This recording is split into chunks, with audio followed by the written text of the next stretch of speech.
आप सभी दोस्तों को मेरा प्यार भरा नमस्कार। दोस्तों, मैं आज आपके सम्मुख जो श्रृंखला लेके उपस्थित हुआ हूँ वो भारत का संविधान की उद्देशिका को लेके मैं आपके सम्मुख से उपस्थित हुआ हूँ।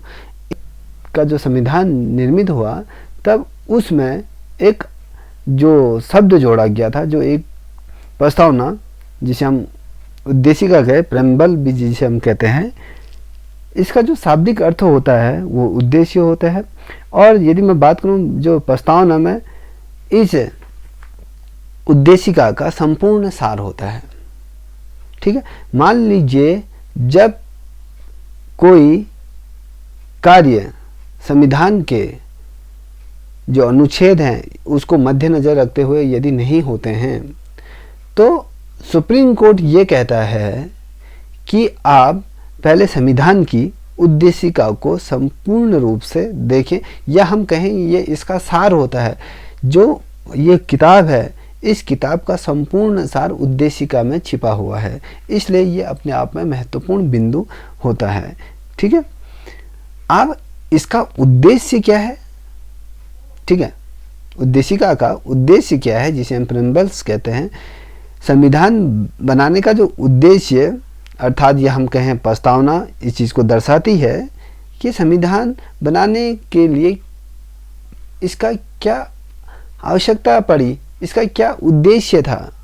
अब हम किसी भी चीज़ को निर्मित करने से पूर्व उसके उद्देश्यों के बारे में विस्तार पूर्वक समीक्षा करते हैं। उसी प्रकार से संविधान जब बना तब एक समस्या ये थी कि अब इसको हम किस प्रकार से इम्प्लीमेंट करें समाज में, तो एक उद्देश्य होना चाहिए। उस उद्देश्य को मद्देनजर रखते हुए, जिसमें उद्देशिका के अंतर्गत संपूर्ण संविधान का सार होता है। ठीक है, अब संविधान निर्माताओं द्वारा जब इसका निर्माण करते समय इस चीज़ का ध्यान रखा गया कि उद्देश्य को ध्यान में रखते हुए संपूर्ण संविधान का निर्माण किया गया। जो संविधान आज हम देखते हैं ये उद्देशिका के बिना पूर्ण है, ये इसका केंद्र बिंदु है। यह हम कहें ये एक इंसान का वो हार्ट होता है जहाँ जो संपूर्ण रूप से वर्क करता है। यदि हार्ट को निकाल दिया जाए तो इंसान का शरीर मृत पड़ जाता है। उसी प्रकार से यदि भारतीय संविधान से उसकी उद्देशिका को निकाल दिया जाए तो भारतीय संविधान की उद्देशिका का भी औचित्य पूर्ण रूप से समाप्त हो जाएगा। ठीक है, ये इसलिए महत्वपूर्ण हो जाता है। अब बात करते हैं ये उद्देशिका को भारतीय संविधान में कब जोड़ा गया है और इसको किस प्रकार से रखा गया है। यदि आप लोगों ने संविधान को अच्छी तरीके से पढ़ा होगा तो सर्वप्रथम जो अमेरिकी संविधान में प्रस्तावना को सम्मिलित किया गया, इतना आप सभी को पता होगा कि जो आज हम प्रेम्बल्स, जिसे हम उद्देशिका या प्रस्तावना कहते हैं, जो आज हमारे भारतीय संविधान की नींव का काम करता है, हार्ट का काम करता है, ये पहले जो सर्वप्रथम जो कॉन्स्टिट्यूशन के अंदर इसे जोड़ा गया है वो सर्वप्रथम अमेरिका के द्वारा जोड़ा गया है। ठीक है, और मैं बात करूं जब हमारे संविधान की जब चर्चा हो रही थी तब 13 दिसंबर 1946 को पंडित जवाहरलाल नेहरू ने संविधान सभा में ये उद्देश्य प्रस्ताव ये पेश किया था, अमेरिका के सम्मुख से इस चीज़ को पेश किया था कि हम जो संविधान का जो निर्माण कर रहे हैं उसके लिए ये प्रस्तावना, जिसे हम प्रेम्बल्स या उद्देशिका कहते हैं, इसको उनके सम्मुख से प्रस्ताव रखा। जब इस प्रस्ताव को क्या किया गया, 22 जनवरी 1947 को संविधान सभा ने, ठीक है, 22 जनवरी 1947 को संविधान सभा ने सर्वसम्मति से इस प्रस्ताव को पास कर दिया और ये जो प्रस्ताव पास होकर ये संविधान की आत्मा के रूप में विराजमान हो गया। ठीक है, इसी से संविधान को आगे एक नई दिशा, एक नई रूप रेखा इसको प्रदान हुई। दोस्तों, यदि हम बात करें जो उद्देशिका, जो आप इस अपनी बुक के सामने जो चीज़ देख रहे हो उद्देशिका, ठीक है, अब इसमें ये कहता है हम भारत के लोगों को एक, ठीक है, इतना ही मैं आपको अभी बता रहा हूँ। इससे थोड़ा सा आपको थोड़ा सा आगे ले जाता हूँ। यदि आपको पता होगा कि जो हमारे संविधान का जो कार्य प्रारंभ हुआ 9 दिसंबर 1946 को हमारे संविधान को बनाने का कार्य प्रारंभ हुआ और 26 नवंबर 1949 को ये क्या हुआ, ये पूर्ण हो गया था। ठीक है, अब संविधान की प्रस्तावना कहें या उसको उद्देशिका को इसमें सम्मिलित किया गया और इसमें जो कहा गया कि हम भारत के लोग भारत को संप्रभुता संपन्न लोकतांत्रिक गणराज्य बनाने के लिए तथा उसके समस्त नागरिकों को, ठीक है, ये जो शब्द हैं यही इस उद्देशिका का या कहें यह संपूर्ण संविधान का सार है। ठीक है, अब कि हम समस्त नागरिकों को, ठीक है, नागरिकों को सामाजिक, आर्थिक, राजनीतिक, न्याय, चिंतन, अभिव्यक्ति, विश्वास और उपासना और स्वतंत्रता, उपाधि, अवसर की समानता या कहें हम उसमें व्यक्ति की गरिमा और राष्ट्र को एकता सुनिश्चित करने की बंधुत्वता इसमें सुरक्षित रखी गई है। ये सारा कुछ जो मैंने आपको बोला ये संपूर्ण रूप से इस कॉन्स्टिट्यूशन के अंतर्गत समाहित है। देखिए, हम जब उद्देशिका का निर्माण कर रहे हैं तो हम इन सभी चीज़ों को मद्देनजर रखते हुए संविधान का निर्माण किया गया है। अब यदि मैं बात करूं जो संविधान को 26 जनवरी न 26 नवंबर 1950 को क्या गया, पूर्ण रूप से इसको तैयार कर लिया गया। ठीक है, और इसको जब हमने अंगीकृत किया था, जब 26 नवंबर 1950 को अपनी इस संविधान सभा ने संविधान को क्या कर अंगीकृत कर लिया था, जब 26 नवंबर 1950 को और 26 जनवरी 1950 को इसको क्या पूर्ण रूप से लागू कर दिया गया। ठीक है, इतना समझ गए। अब बात करते हैं जो ये लिखा है, हम भारत के लोग भारत को एक संपूर्ण प्रभुत्व संपन्न साम्यवादी पंथ निरपेक्ष लोकतांत्रिक गणराज्य बनाने के लिए तथा उसके समस्त नागरिकों को सामाजिक, आर्थिक, राजनीतिक, न्याय, विचार, अभिव्यक्ति, धर्म, विश्वास और उपासना की स्वतंत्रता, प्रतिष्ठा और अवसर की समानता प्राप्त करने के लिए तथा उन सब में व्यक्तिगत गरिमा, राष्ट्र की एकता, ठीक है, और अखंडता सुनिश्चित करने की दृढ़ता बढ़ने के लिए। देखिए, जो ये मैं आपको ये जो मैंने पढ़ के सुनाया, इसी का संपूर्ण सार हमें संविधान के अंतर्गत देखने को प्राप्त होता है। दोस्तों, समटाइम ऐसा होता है, ये परीक्षाओं में बहुत दफ़े पूछा जाता है, इसका सार किसको कहा जाता है, ये क्या है, उद्देशिका को क्या कहा जाता है। ठीक है दोस्तों, यदि आप लोगों को ये वीडियो पसंद आती हो तो प्लीज़ इसे लाइक, शेयर, कमेंट अवश्य करें। हो सके तो कमेंट सेक्शन में अपना सुझाव अवश्य दें। दोस्तों, अब बात करते हैं हम भारत के लोग, ये जो प्रस्तावना या कहें हम उद्देशिका के जो महत्वपूर्ण बिंदु हैं उन पर चर्चा करते हैं। जो एक एक शब्द के बारे में आपको मैं विस्तार पूर्वक समझाने की कोशिश करूंगा। ठीक है, जो प्रस्तावना या हम उद्देशिका कहें तो कोई गलत नहीं, दोनों एक ही चीज़ हैं। ठीक है, उद्देशिका के जो प्रमुख बिंदुओं पर हम चर्चा करेंगे आज। ये कह रहा है कि हम भारत के लोग, देखिए एक शब्द आ रहा है कि हम भारत के लोग। यह क्या था, जो यह संविधान जो ब्रिटिश संसद या किसी देश की सत्ता ने ये नहीं कहा, ठीक है, बल्कि चाहे हम अन्य कंट्रियों के ले लें या ब्रिटिश संसद का संविधान ले लें या विदेशी सत्ता के संविधान को ले लें या अमेरिका का या ऑस्ट्रेलिया का, अलग अलग देशों के यदि हम संविधान ले लें तो उसमें ये कहीं नहीं कहा गया कि हम भारत के लोग या हम उस कंट्री के लोग, ठीक है, बल्कि ये शब्द भारतीय लोगों के प्रतिनिधित्व के लिए बनाया गया था कि भारत के प्रत्येक व्यक्ति अपना प्रतिनिधित्व कर सकता है, इसके लिए वो स्वतंत्र है। यदि मैं बात कहूँ, कोई भी व्यक्ति भारत का राष्ट्रपति का चुनाव लड़ सकता है, कोई भी चुनाव वो लड़ सकता है। कुछ शर्तें हैं उसमें, उसको वो फिलअप करे तो वो इस चीज़ को लड़ सकता है। अब ये चीज़ कौन देता है हमें, ये हमारा संविधान देता है कि हम भारत के लोग, ठीक है, अब दूसरा शब्द आता है इसमें संप्रभुता, संप्रभुता संपन्न। ठीक है, ये कहता है भारत स्वतंत्र देश है। आप सब जानते हैं कि भारत एक स्वतंत्र रूप से एक गणराज्य है। ठीक है, स्वतंत्र देश है जिस पर किसी अन्य देश का या शक्ति का क्या है, नियंत्रण नहीं है।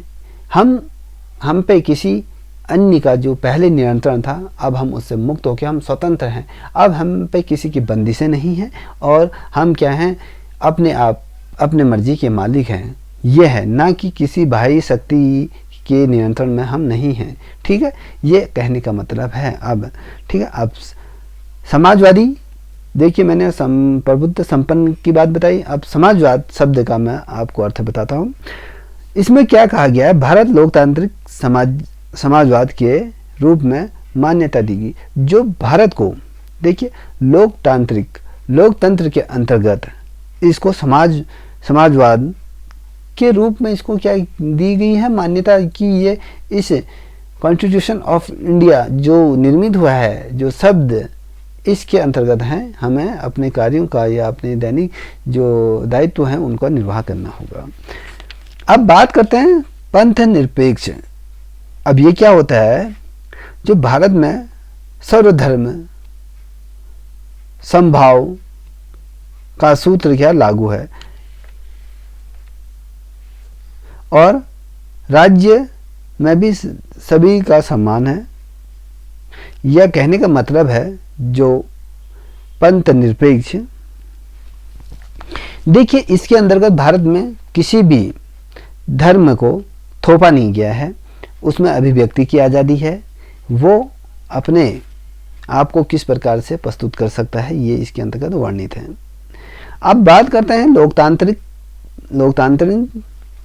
इसमें भारत की शक्ति जनता के हाथ में निर्मित है और जनता ही, जो जनता जनार्दन है वही क्या बोलते हैं, शक्तिशाली है, जो शक्ति को आसीन कर सकती है सत्ता में। ठीक है, जिसका प्रयोग या निर्वाचन की बात करें तो ये जनता के प्रतिनिधित्व जो उत्तरदायी होती है उनके माध्यम से इसको प्रतिनिधि के रूप में दिया जाता है। अब गणतंत्र की बात करते हैं। अब गणतंत्र की क्या होता है, जिसे राष्ट्रपति राज्य का अध्यक्ष होता है, ये सभी को पता होगा, जो 5 वर्ष के लिए चुनकर आता है और उसका पद क्या होता है, प्रायोगिक नहीं होता है। अब न्याय की यदि हम बात करें, न्याय के अंतर्गत जो जोड़ा गया है, संविधान ने सामाजिक, आर्थिक व राजनीतिक न्याय की प्रतिकूलता प्रदान की है। इसी प्रकार से स्वतंत्रता की है, समानता की है, सभी लोगों को पदवी और अवसर प्रदान किए जाएंगे, इतना सभी को पता है। ठीक है, अब आप ध्यान केंद्रित कीजिए उद्देशिका की ओर। ठीक है, हमें समझना होगा कि उद्देशिका का महत्व क्या है। जो भारतीय संविधान के जो प्रारंभ में जो रखी गई है, वो उद्देशिका के संविधान के जो निर्माण के लिए महत्वपूर्ण स्थान अपने आप में ये रखती है। उद्देशिका में जो आधारभूत जो दर्शन है, या हम राजनीतिक की बात करें या धार्मिक की बात करें या नैतिक मूल्यों के बारे में बात करें, तो उन सभी का उल्लेख इस उद्देशिका के अंतर्गत हमें देखने को प्राप्त हुआ। ये चीज़ इसके अंतर्गत समाहित है, जो हमारे क्या जो संविधान को आधार स्तंभ या कहें मजबूती प्रदान करती है।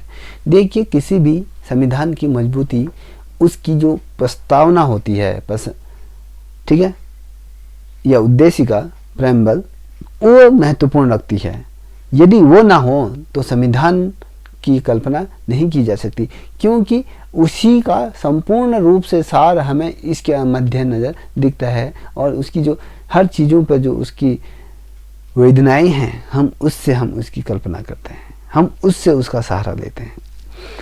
यदि मैं बात कहूँ आपसे उद्देशिका की, तो उद्देशिका में क्या है, जिसमें जनता की भावनाएं, उसमें आकांक्षाएं हैं, उसमें सूक्ष्म रूप में भी उसके जो रूप में समावेशित ये उद्देशिका है। और जो संविधान निर्मित जो वाद्य हैं या जो निर्माता करता हैं, उन्होंने क्या किया, उद्देशिका को संविधान की आत्मा के रूप में सम्मिलित किया। जो संविधान निर्माता रहे, उन्होंने संविधान के अंतर्गत उद्देशिका को संविधान की आत्मा मान लिया और उसको यह कहें उसकी कुंजी का कह दिया। ठीक है, ये चीज इसलिए कहा गया है क्योंकि संपूर्ण नियंत्रण इस संविधान के उद्देशिका से परिपूर्ण होता है या लागू होता है समाज के उन विभिन्न तबकों में जहाँ पर संविधान लागू होता है। वो इसलिए क्योंकि उद्देशिका वो चीज़ उसको करने के लिए बाध्य है। अब मैं बात करूं आपसे दोस्तों, जो संविधान की जो महत्वपूर्ण भूमिका निभाने वाली जो सदस्यों में जो उद्देशिका के जो रूप में जिन्होंने अपनी भूमिका निभाई या कहें संविधान के निर्माण में जो अपनी भूमिका जिन व्यक्तियों द्वारा जो निभाएगी, जो संविधान सभा के जो सदस्य रहे, जिसमें सर अरविंद कृष्णा स्वामी अय्यर और संविधान के जो प्रस्तावना हमारे दीर्घ काल्पनिक सपनों का एक विचार था। हमने दीर्घ काल में ये स्वप्न देख लिया था कि हमारा संविधान होगा, हमारे उसमें प्रस्तावना होगी, उसके उद्देशिका आगे होगी, उसमें इस प्रकार से चीज़ें अमेंडमेंट होंगी, उसमें इस प्रकार से उसको हम लागू करेंगे। ये चीज़ें इसके अंतर्गत आती हैं। अब बात करते हैं दोस्तों संविधान की जो उद्देशिका है उसका महत्व क्या है, थोड़ा उस पर प्रकाश डालते हैं। आप बने रहिए, ये बहुत ज़्यादा महत्वपूर्ण विषय है जो आप लोगों को पता होना चाहिए।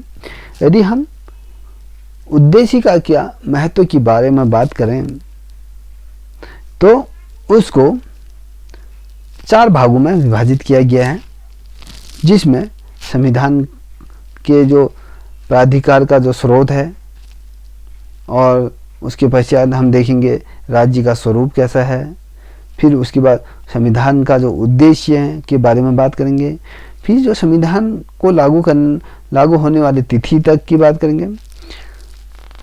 दोस्तों यदि मैं बात कहूँ जो संविधान के जो प्रतिकार अधिकार वाले जो स्रोत हैं उसमें जो भारत की जनता का जो कारण है वो संविधान का जो निर्माण जनता की ओर से संविधान सभा के सदस्यों ने किया और उनके ही द्वारा उसे अंगीकृत किया गया। इसलिए संप्रभुता जो समाज है जो भारत की जनता के अंतर्गत ये निहित है। और यदि हम बात करें इससे थोड़ा सा आगे की, जिसमें राज्य का स्वरूप की बारे में बात करें तो उसमें 5 चीज़ें बहुत ज़्यादा महत्वपूर्ण है जो मैंने आपके सम्मुख से इनको रखा, जिसमें हमने संप्रभुता को देख लिया, समाजवादी को देख लिया, पंथ निरपेक्षता को देख लिया, लोकतांत्रिक को देख लिया और गणराज्य की जो हमने परिकल्पना की थी उसको देख लिया। ये चीज़ इसलिए महत्वपूर्ण हो जाती है क्योंकि इसी के बिहाफ पर संविधान का निर्माण किया गया है। और संविधान का उद्देशिका का क्या उद्देश्य है, ठीक है। अब उद्देशिका के उद्देश्यों के बारे में बात करें, संविधान के उद्देश्यों के बारे में बात करें, इसमें जो है नागरिकों सामाजिक आर्थिक राजनीतिक न्याय की क्या है इसमें सुविधा प्रदान की गई है और विचार अभिव्यक्ति विश्वास धर्म उपासना स्वतंत्रता की इसमें क्या क्या वो ये चीज़ें संविधान ने हमें प्रदान की गई। जनता को मद्देनजर रखते हुए संविधान का निर्माण किया गया है, जिसमें प्रतिष्ठा को पाने के लिए अवसर की प्रदानता दी गई है, समानता दी गई है। ये सुनिश्चित करता है इसमें यहाँ पर किसी भी प्रकार का द्वेष भाव नहीं है, यहाँ पर सभी को वह समान अधिकार दिए गए हैं किसी भी प्रतिष्ठा को पाने के लिए। और इसमें क्या है व्यक्ति की जो गरिमा है, जो राष्ट्र की एकता है और अखंडता को सुनिश्चित करने के लिए भी क्या है बंधुत्वता को बढ़ाने के लिए जोर दिया गया है, ठीक है। अब यदि हम बात करें संविधान लागू होने की जो तिथि थी जो आपके सम्मुख ये है, जो यदि हम बात करें इस संविधान में आज की जो तिथि है जो 26 नवंबर 1950 को, ठीक है, हम 26 नवंबर 1950 के बारे में बात कर रहे हैं। इस दिन क्या था, संविधान पूर्ण रूप से बनकर तैयार हो गया था दोस्तों, क्योंकि ये अपने आप में बहुत ज़्यादा एक महत्वपूर्ण केंद्र बिंदु है। यदि हम बात करें उद्देशिका के तत्वों की, उसमें जो संविधान को घोषित करता है कि भारत के लोगों ने ही संविधान को क्या अंगीकृत किया, अधिनियमित किया, आत्मसमर्पित किया या वगैरह वगैरह हम इसके अंदर रख लेते हैं। अतः देखिए हम एक शब्द इसमें जोड़ेंगे, अतः देश की जो संप्रभुता अनंत लोगों के क्या है, हाथ में निहित है, सभी का इसमें योगदान है। और यदि मैं बात करूं उद्देशिका के जो तत्वों को जो रखा गया है उसके अंतर्गत हम देखेंगे जो लोग हैं उनके आदर्शों की, उनकी महत्वाकांक्षाओं को जिसे प्राप्त करने की उनकी क्या इच्छाएं होती हैं उसका भी इस उद्देशिका के अंतर्गत उसको भी शामिल किया गया है। क्योंकि जो हमारी जो आकांक्षाएं होती हैं जो हम वह सभी की भिन्न भिन्न होती हैं और जो संविधान द्वारा हमें ये प्रदान किया गया है कि जिसमें संप्रभुता की बात करें, समाजवाद की बात कर रहे थे हम, और पंथ निरपेक्ष की बात करते हैं, लोकतांत्रिक गणराज्य के रूप में हमने इसे घोषित करने के लिए एक आदर्श रूप में क्या लिया, इसको निर्मित किया गया।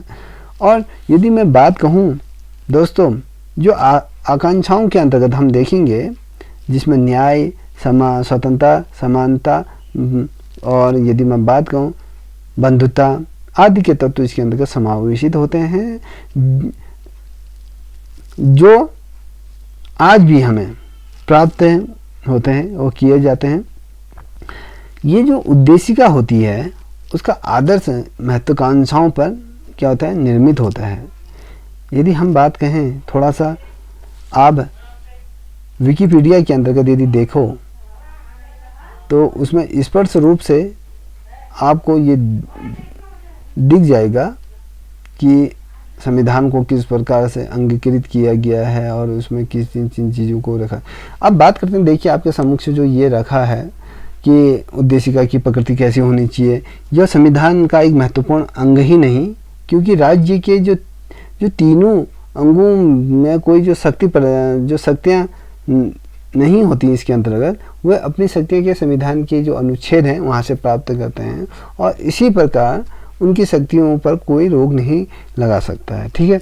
अब संविधान के किसी भाग में या कोई विशेष बल नहीं देती संविधान के अनुच्छेद तथा उसमें संघर्ष होने पर अनुच्छेद को वरीयता दी जाती है। कहने का मतलब है कि जब संविधान के किसी भी भाग में यह विशेष बल नहीं दिया जाता है, क्योंकि उसके जो आर्टिकल हैं उनमें महत्वता दी जाती है। यदि उसमें वरीयता अनुच्छेद को देती है, जो आर्टिकल होते हैं उनको दी जाती है। यदि उनमें यह होता है कि सुप्रीम कोर्ट ये कहता है कि भैया यदि आपको इसमें भी स्पष्टता नहीं दिख रही तो आप संविधान की उद्देशिका को जाओ, जो उद्देशिका जो संविधान का जो संपूर्ण सार है वो चीज़ होती है। और न्यायालय में इस आधार पर कोई वाद नहीं लाया जा सकता है और ना ही इसे लागू किया जा सकता है। इस उद्देशिका के अंतर्गत की बात कर रहे हैं और इस कारण इसे कई बार शोभाकन आभूषण भी कहा गया है।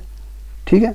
और सर्वोच्च न्यायालय में भी इस समिति की भूमिका मानी जाती है और इसका प्रयोग विद्यमान स्पष्टता दूर करने के लिए किया जाता है।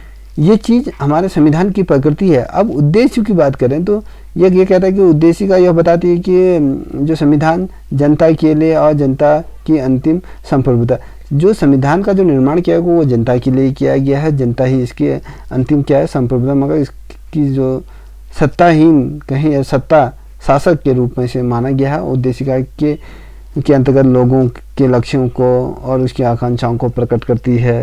ये चीज़ें कही गई हैं। ठीक है।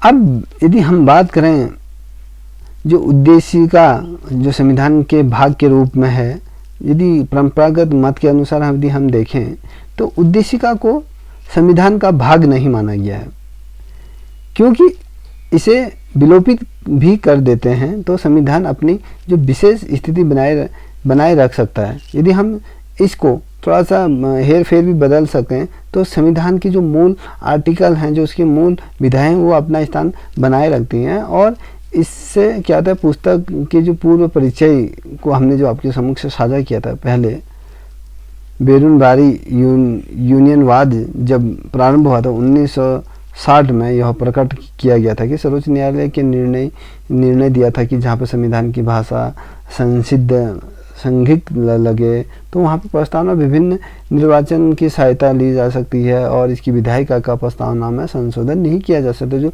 हमारा जो विधायिका है, जो उद्देशिका है, इसमें कभी भी संशोधन नहीं किया जाता। इस चीज़ को आप ध्यान में रखिएगा। ठीक है।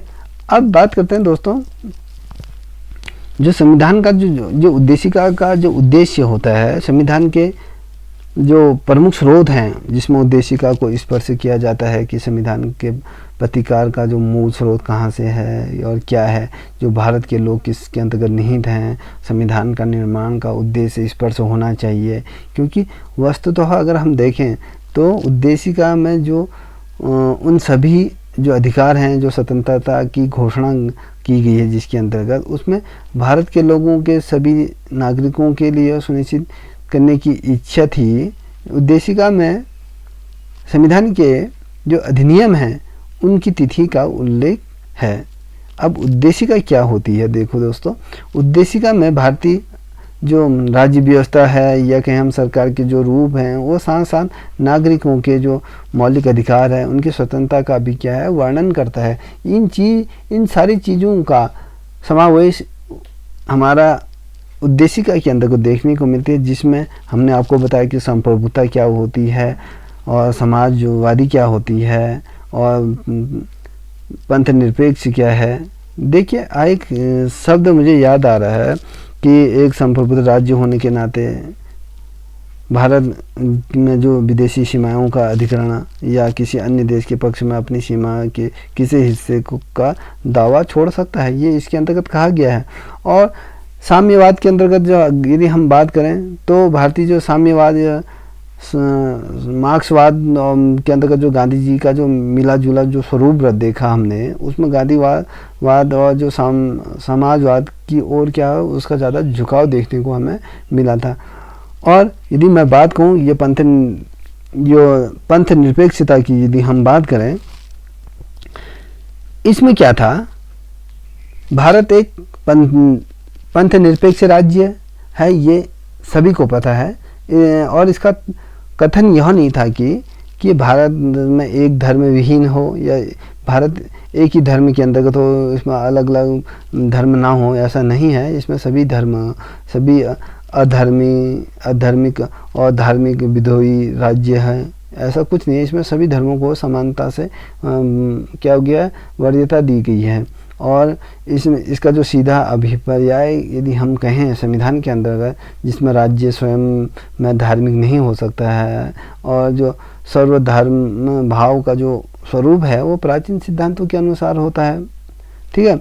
और यदि मैं इसकी तात्पर्यता की बात करूं, जो राज्य के धर्म के आधार पर नागरिकों पर विभेद नहीं लगाया जा सकता कि राज्य में अगर कोई धर्म को लागू किया जाता है तो वो धर्म को सभी व्यक्ति विशेषों को मानना है, ये चीज़ें इसके अंतर्गत निहित नहीं है, क्योंकि इसमें सभी चीज़ों का समावेश है। और इसमें स्वतंत्रता जो दी गई है उसमें धर्म की स्वतंत्रता को व्यक्ति की अभिव्यक्ति की आज़ादी की दी गई है, ठीक है। इसलिए ये सभी देशों के संविधान से भिन्न होने के कारण एक खूबसूरत संविधान के रूप में हमें प्राप्त हुआ है। और यदि मैं बात करूं जो 42वां जो संविधान संशोधन हुआ था 1976 में, तो संविधान की जो उद्देशिका में जो शब्द जो जोड़े गए थे, जिसमें मैंने आपको इससे पूर्व की वीडियो में भी बताया, जिसमें समाजवाद की बात करूं, साम्यवाद की बात करूं या पंथ निरपेक्षता की बात करूं, जिसमें अखंडता एक शब्द जोड़ा गया था, ठीक है। ये जो 42वां संविधान संशोधन था 1976, उसके अंतर्गत इसको अमेंडमेंट किया गया था। अब बात करें लोकतांत्रिक की बात करें तो उसके अंतर्गत जो लोकतांत्रिक पद का जो अभिप्राय है वो केवल उन्हीं शासकों को सरकार चलाने का अधिकार है जो लोगों द्वारा क्या होता है, निर्वाचित होता है। अब लोकतांत्रिक मतलब जनता ही चुनाव करती है अपना प्रतिनिधित्व का, वो ही जनता जनार्दन के जो बहुमूल्य वोटों से शासन के अंतर्गत शासन करता है, ठीक है। और निर्वाचित होकर वो हमारी लोकसभा राज्यसभा के अधीन जाते हैं, जिससे कि हमारे भारत का जो संपूर्ण शासन व्यवस्था को संचालित कर सकें, चल सकें, ठीक है। ये चीज़ें होती हैं। और इसमें क्या होता है, जो भारत के जो प्रतिनिधित्व होते हैं वो तो लोकतांत्रिक है, आप सभी को पता है। यहाँ पर लोकतंत्र की व्यवस्था का पालन ये करता है। और जिसमें सांसदों की बात करें, जिसमें हम एमपी कहते हैं जिन्हें, और विधायक जिसे एमएलए कहते हैं, उनका सीधा क्या होता है, जनता द्वारा उनका क्या होता है, निर्वाचन होता है। और यदि मैं बात करूं छोटे स्तर की, जिसमें हम पंचायतों की बात करें, नगर पालिकाओं के माध्यम से भी लोकतंत्र की जो अत्यंत निचले स्तर का जो चुनाव होता है, तक भी यही प्रयास लाया जाता है कि ये चुनाव भी जनता जनार्दन द्वारा ही चुनकर लोक प्रतिनिधित्व उस या पंचायत के अंतर्गत आए या फिर जो पालिकाएं हैं, नगर पालिकाएं, उनके अंतर्गत निर्वाचित होकर आती। जब ये जो संविधान संशोधन हुआ था, यदि मैं बात करूँ 74वां जो संविधान संशोधन हुआ था 1942 में, 1992 में और 1993 के मध्य जो 74वां जो संविधान संशोधन हुआ था, इसके होते ही क्या था, प्रस्तावना में न केवल राजनीतिक लोकतंत्र को अपितु क्या सामाजिक और आर्थिक लोकतंत्र को भी इसमें किया गया, सम्मिलित किया गया था। देखिए ये चीज़ें इसके अंतर्गत समय समय पर अमेंडमेंट किया गया है, जिससे कि हमारा जो उद्देशिका है उसको कहीं ना कहीं बल प्राप्त होता है। दोस्तों, अब मैं थोड़ा सा आपके ध्यान आकर्षित करना चाहूँगा। अब जो उद्देशिका के अंतर्गत मैं थोड़ा सा आपका ध्यान यहाँ पर केंद्रित करना चाहूँगा। आपको यदि ये वीडियो पसंद आई तो प्लीज़ इसे लाइक, शेयर, सब्सक्राइब अवश्य करें। दोस्तों, जो उद्देशिका है जिसमें संविधान का जो भाग होने पर जो विवाद उत्पन्न हुआ था कि भैया उद्देशिका को संविधान के भाग होने पर किस प्रकार से विवाद हुआ था, उस पर भी मैं थोड़ा सा प्रकाश डालने की कोशिश करूंगा आपके सामने। जो बेरुलबारी यूनियन के जो मामले थे, जिसमें 1960 में उच्चतम न्यायालय ने यह कहा था, अपना मत व्यक्त किया था कि प्रस्तावना जो संविधान का अंग नहीं हो सकता है। और उसके पश्चात क्या था, जब जुलाई 1977 को गोकलनाथ मामले में क्या था, ये सहमति प्रकट की गई थी कि जिसमें प्रस्तावना जो हमारे जो भारतीय संविधान की जो प्रस्तावना है, जो संविधान निर्माताओं के मन की इसको कुंजी माना गया। और जहां संविधान की जो भाषा अस्पर्श थी, वहाँ जहाँ पर संचय हो रहा था, वहाँ पर उनके अर्थ को स्पर्श करते हुए ये कहा गया था कि भैया जो हमारा जो संविधान है, जिसे हम प्रस्तावना का उसके अंतर्गत सहारा लिया गया, प्रस्तावना जिसे हम आज उद्देशिका कहते हैं, उसका सहारा लिया गया। और उसी दरमियान क्या हुआ, 1973 में जब केशवानंद भारती बदनाम किया था केरल राज्य के वाद में, जो ये सर्वोच्च न्यायालय ने क्या किया था 1960 में, अपने एक पूर्ण जो उन्होंने जो निर्णय दिया था उसको निरस्त करते हुए उन्होंने कह दिया था कि और प्रस्तावना को जो प्रस्तावना का जो भाग है उसमें क्या है, जैसे कि संसद में उसको संशोधन करने की शक्ति के विषय में उसी प्रकार से क्या कर दिया था, जिस प्रकार संविधान के अन्य जो आर्टिकलों में जो संशोधन प्रावधान होते थे उसके अंतर्गत इसको भी जोड़ा गया। और प्रस्तावना को क्या कर दिया गया, लास्ट में संविधान के मूल ढांचा है उसे नष्ट ना किए जाए, तो इसके अंतर्गत इसको प्रस्तावना में क्या किया गया, संशोधन किया गया। यह संविधान का अनिवार्य भाग नहीं है, फिर भी इसमें संशोधन किया गया, ठीक है। और उसमें जो सुप्रीम कोर्ट के जो मुख्य थे, जो न्यायाधीश थे, जो न्यायमूर्ति रामास्वामी ने क्या किया था, जो पूर्व में जो निर्णय को जो खारिज करते हुए ये कह दिया था कि जो 1993 में प्रस्तावना संविधान का जो अभिन्न अंग है, ये उसके अंतर्गत ये अभिन्न अंग है, ठीक है। अभिन्न शब्द एक आएगा आपके सम्मुख से, अभिन्न अंग है। सरकार के अंतर्गत क्या रहा, जिसमें ये कहा गया कि भैया प्रजातंत्र का जो स्वरूप है, संसदीय जो रचनात्मक है, ये राष्ट्र की एकता की बात करें या अखंडता की बात करें या धर्मनिरपेक्ष की बात करें, समाजवादी की बात करें या स्वरूप की बात करें या न्याय की जो अवलोकना है उसकी बात करें, तो ये सभी मौलिक संरचना में इसको सम्मिलित करने की बात कही गई। और जो रघुनाथ राव द्वारा जो मामला था, वो न्यायालय ने क्या किया था, वो प्रस्तावना में उसको सम्मिलित करने से मना कर दिया था या प्रस्तावना को उसके अंतर्गत रखे। अब उसके अंतर्गत क्या था दोस्तों, उसके अंतर्गत एक तो शक्ति का स्रोत नहीं था, और जो उसका विधानमंडल का प्रतिबंध नहीं लगाया गया था, और इसमें संदिग्ध दो अर्थों में इसका उपबंध को समझने में इसको प्रयास किया गया। इस प्रकार से संविधान की जो मौलिक अधिकार हैं या कहें ये इसके प्रस्तावना का जो उद्देशिका को है, इसको बनाने में काफ़ी जद्दोजहद करनी हुई। अब बात करें थोड़ा उद्देशिका की, तो उद्देशिका के अंतर्गत जब हमने देखा उद्देशिका के प्रस्ताव को जब 13 दिसंबर 1946 को जब नेहरू द्वारा अमेरिका के संसद में प्रस्तुत किया गया था, और उसके बाद संविधान के अंग जब 1950 में गोपालवाद जो चला, गोवलनवाद जो चल रहा था, जो संविधान का भाग नहीं है, जो कि न्यायालय द्वारा जो प्रशस्त नहीं, ये परिवर्तन शक्ति इसके अंतर्गत नहीं है, ये चीज़ें कही थी। उसके अंदर हमने बेरुलबारी मामला भी देखा और 1973 का केशवानंद भारती वाद भी देखा, जिसमें संविधान के भाग को इसको क्या कर दिया गया था, स्वीकार किया गया था। LIC मामला भी जो 1995 में जो चल रहा था, उसमें प्रस्तावना का आंतरिक हिस्सा इसको बना दिया गया था। उद्देशिका में संशोधन की बात करें तो जो केशवानंद जो भारती थे, उनके जो 1973 वाला जो उसमें क्या संशोधन किया, प्रस्तावनाओं को जो भारतीय संविधान का भाग मानते हुए भी उसको क्या हुआ था, जब प्रस्तावना को संविधान का भाग मानते हुए ये कहा गया है कि अनुच्छेद 378 के अधीन संविधान की जो प्रस्तावना को में क्या संशोधन किया जा सकता है, परंतु ऐसा संशोधन मूल ढांचे का उल्लंघन करने वाला नहीं होना चाहिए।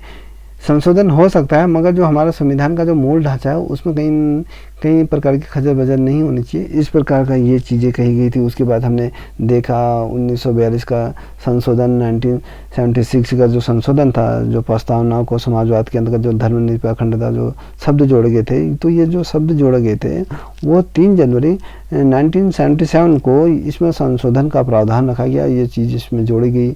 और यदि हम कहूँ प्रस्तावना की जो महत्व था, यदि हम कहें उद्देशिका की जो महत्व था, वो महत्व इसलिए बढ़ा जब 1960 में का जो बेरुलबारी जो मामला था, जब संविधान के जो मूल उपबंध थे उसको स्पर्श हो और उसकी व्याख्या के लिए प्रस्तावनाओं का सहारा लिया जाए। मैंने कहा ना कि आपको उद्देशिका संपूर्ण संविधान का सार है, जहाँ पर उसका समय समय पर क्या लिया जाएगी, सहायता ली जाएगी, और संविधान का ये वो स्तंभ के तौर पर माना जाता है। और जब 1973 का जब मामला आया, जब डॉक्टर केशवानंद भारती का वाद था, जिसमें मार्गदर्शक सिद्धांत के रूप में प्रस्तावनाओं को किया गया है, स्वीकार किया, जिसे उद्देशिका को तब स्वीकार किया गया था। ये जो श्रृंखला रही दोस्तों, ये भारतीय संविधान की उद्देशिका से संबंधी ये श्रृंखला मैंने आपके समक्ष प्रस्तुत करी। इससे कई क्वेश्चन आते हैं, आपको समझ में आ गया होगा क्या थी हमारी उद्देशिका। यदि आप लोगों को वीडियो पसंद आए तो प्लीज़ इसे लाइक शेयर कमेंट अवश्य करें। तब तक के लिए जय हिंद, जय भारत।